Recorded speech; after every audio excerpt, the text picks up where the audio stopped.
एक अमीर बंगलो के सामने बगीचे में झूला लगा हुआ था। महंगे कपड़े पहनकर शारदा और प्रसाद बैठे हुए थे।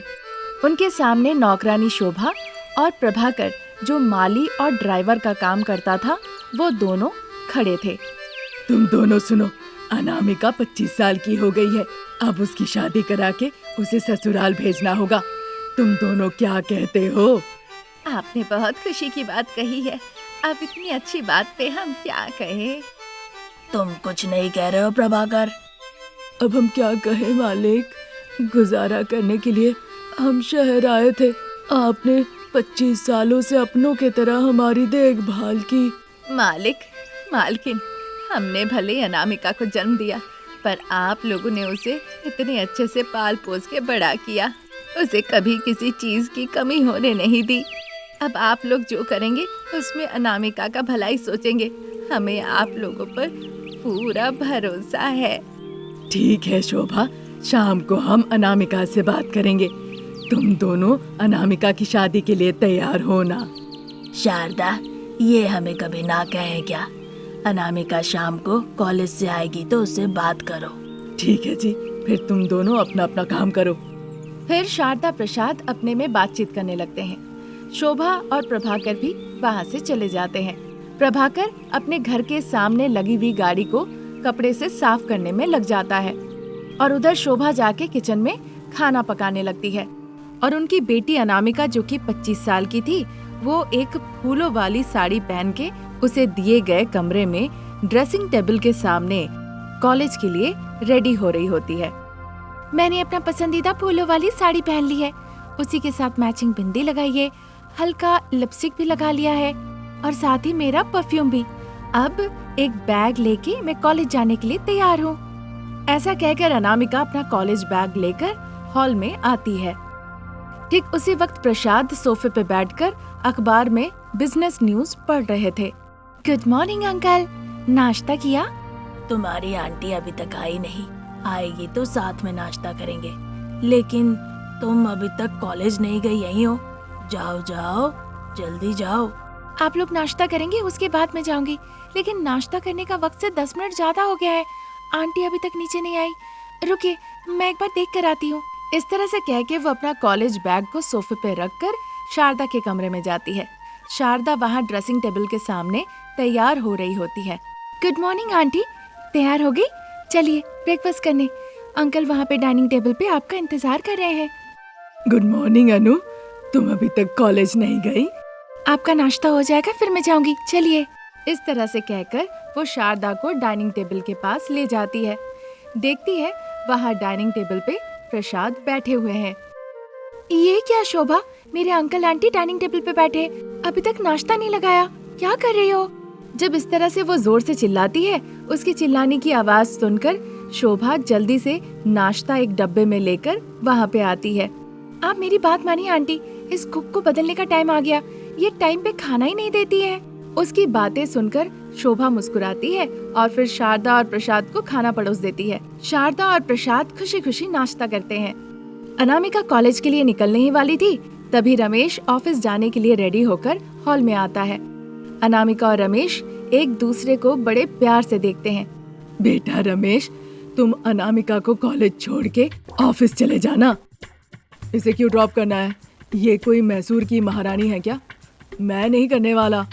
तुम दोनों हमेशा ही लड़ते रहोगे क्या? प्लीज छोड़ दो उसे।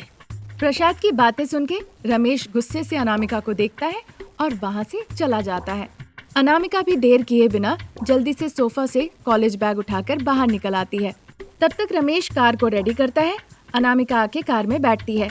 फिर दोनों बातचीत करते करते गाड़ी से जाने लगते हैं। इसी तरह दिन गुजर रहे थे। एक दिन शारदा शॉपिंग के लिए गई थी। लौटते वक्त उसका एक्सीडेंट हो जाता है। घर पे शारदा की जांच होती है।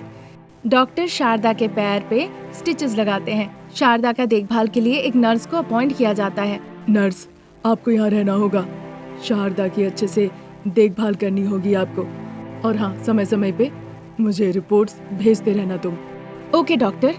ऐसा कहकर डॉक्टर वहाँ से चले जाते हैं। शारदा की देखभाल के लिए वहाँ नर्स थी, लेकिन वो ठीक से देखभाल नहीं करती थी। जब देखो तो वो सेलफोन देखते रहती थी और हंसते रहती थी। अनामिका जो दूध लाती थी शारदा के लिए, वो नर्स पी जाती थी। खाना लाती थी तो नर्स ही खा जाती थी। अनामिका डॉक्टर साहब को नर्स के बारे में सारी बात बताती है और फिर उस नर्स को वहाँ से हटा देती है। तब से अनामिका बिना कॉलेज गए हुए शारदा के पास ही रहती थी और शारदा का बहुत अच्छे से देखभाल करती थी। तुम ये सब काम क्यों कर रही हो अनामिका? तुमने कहा था परीक्षा है ना, तुम्हारी माँ यहाँ पे है, वो देखभाल कर लेगी। माँ दिन भर घर का काम खाना पकाती है, बहुत सारा काम रहता है, वो आपका कैसे देखभाल कर पाएगी? आपने मुझे पाल पोस के इतना बड़ा किया, आपको छोड़ के मैं कॉलेज जाके परीक्षा लिखूं? इस तरह से सेवा करके आपका सारा कर्ज चुकाना चाहती हूँ। वो बात नहीं है अनामिका। चाहे शारदा कितना भी कह ले, पर अनामिका उनकी एक बात नहीं सुनी। वो शारदा को खाना खिलाती थी, फल खिलाती थी, तरह तरह की बातें कहकर उसे हंसाती थी, उन्हें घर के बाहर घुमाने ले जाती थी। फिर शारदा के मन में आया कि अनामिका की शादी करके कहीं भेजने से बेहतर है अपने बेटे से शादी करा के उसे अपने पास रखे। इसी तरह दिन निकल रहे थे। एक दिन शारदा अनामिका और रमेश की शादी की बात प्रसाद से कहती है। प्रसाद उसकी बातें सुनकर बहुत खुश होते हैं। बहुत अच्छा फैसला लिया शारदा। कल शोभा और प्रभाकर से भी हम अनामिका और रमेश की शादी की बात कहेंगे। अच्छा ठीक है जी। इस तरह से दोनों काफी देर तक बातचीत करते रहते हैं। अगले दिन हॉल में रमेश, अनामिका, शोभा, प्रभाकर सभी लोग खड़े थे। बेटा रमेश, हमने तुम्हारे लिए एक अच्छा रिश्ता देखा है। बेटा अनामिका, तुम्हारे लिए भी एक अच्छा लड़का देखा है। आप तो जानती है मॉम, मुझे कैसी और किस तरह की लड़की चाहिए। आंटी, अगर आप मेरे लिए लड़का देख रहे हैं तो वो लड़का अच्छे गुणों वाला लड़का होना चाहिए। हाँ बच्चे, अनामिका तुम खूबसूरत लड़की हो, रमेश तुम हैंडसम लड़के हो। हम तुम दोनों की शादी कराना चाह रहे हैं। ये बात सुन के अनामिका और रमेश मनी मन बहुत खुश होते हैं, पर बाहर जाया नहीं करते। वो दोनों जाके जल्दी से शारदा का पैर छू के उनसे आशीर्वाद लेते हैं। शोभा और प्रभाकर भी इस बात से बहुत खुश थे। फिर अच्छा मुहूर्त देखकर उन दोनों की शादी करा दी जाती है। बहू के रूप में अनामिका शारदा के घर में रहती है और सबका देखभाल करती है। आज की कहानी यहीं तक। नई कहानी लेकर जल्द हाजिर होंगे। नमस्कार। विदेश में उनका बहुत बड़ा घर था। घर के सामने एक गाड़ी आकर रुकती है जहाँ मॉडर्न ड्रेस में शारदा और प्रसाद नीचे उतरते हैं। पीछे की सीट पे बेटा रमेश और गांव की बहू अनामिका वो भी नीचे उतरते हैं। अजी जरा डिक्की खोलिए तो। फिर प्रसाद गाड़ी की डिक्की खोल देते हैं। उन्होंने देखा वहाँ पे ढेर सारे लगेज बैग रखे हुए हैं। वो उठाने जा ही रहे थे, तभी शारदा कहने लगती है, अजी ये सब काम करने के लिए ही तो हम गांव से बहू लेकर आए हैं। वो ये सब कर लेगी, आप बस दरवाजा खोलिए। प्रसाद से ये सब कहकर वहाँ से वो चली जाती है।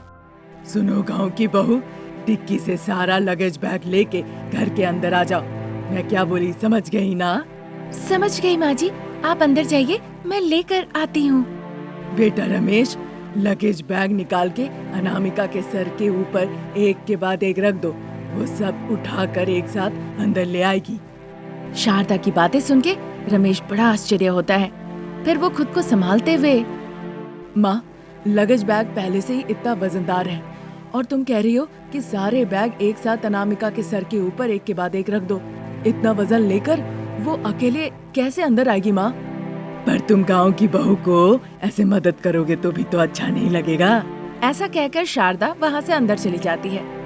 अपनी पत्नी की ऐसी हालत देखकर रमेश को बहुत बुरा लगता है। अनामिका को समझ में आ जाता है रमेश की दिल की हालत। आप दुखी मत होइए जी, इन बैगों का वजन मेरे ऊपर ना गिरे, इसलिए मेरे पास एक तरकीब भी है। ये सुनकर रमेश खुश हो जाता है। कैसी तरकीब बताओ अनामिका? मैं आपसे कहूँगी नहीं जी, आप तो बस देखते रहिए।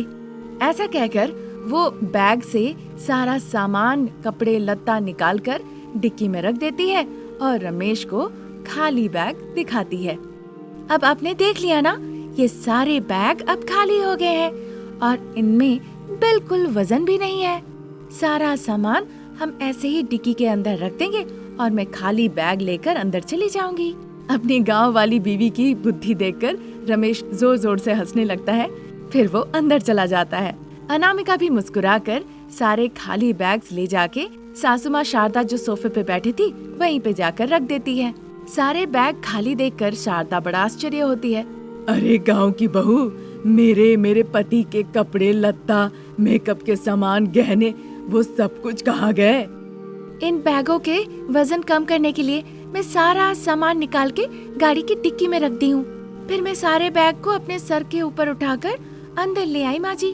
अनामिका की बातें सुन के प्रसाद जोर जोर से हंसने लगते हैं, पर गांव की बहू की चालाकी देखकर सासू माँ को अब बड़ा गुस्सा आता है। तुम्हारा ये गांव की चालाकी मैं निकालती हूँ, जाओ जाके सारा सामान ले आओ। सासू माँ शारदा को इस तरह गुस्सा करते देख डर के मारे बहू अनामिका भाग के गाड़ी के पास जाती है। लेकिन गाड़ी में सिर्फ रमेश और प्रसाद के कपड़े थे। वहाँ पे शारदा के मॉडर्न कपड़े, गहने, मेकअप का सामान कुछ भी नहीं था। वो रमेश और प्रसाद के कपड़े लेकर अंदर आके सासू माँ से कहने लगती है, माँ जी, गाड़ी में सिर्फ यही कपड़े थे, बाकी कुछ भी नहीं था। गांव की बहू की ये बातें सुन के शारदा अब हंसे या रोए उसे समझ में नहीं आ रहा था। वो बस अनामिका को देखे जा रही थी। फिर प्रसाद अपनी हंसी रोककर कहने लगते हैं, बहू तुम अपने कमरे में जाओ। कहकर वो रमेश के कमरे की तरफ रास्ता दिखा देते हैं। अनामिका बिना कुछ कहे हुए वहाँ से चली जाती है।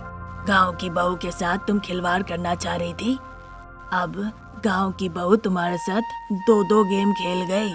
बहुत हो गया, अब छोड़ो। गुस्से से शारदा वहाँ से चली जाती है। इसी तरह दिन निकल रहे थे।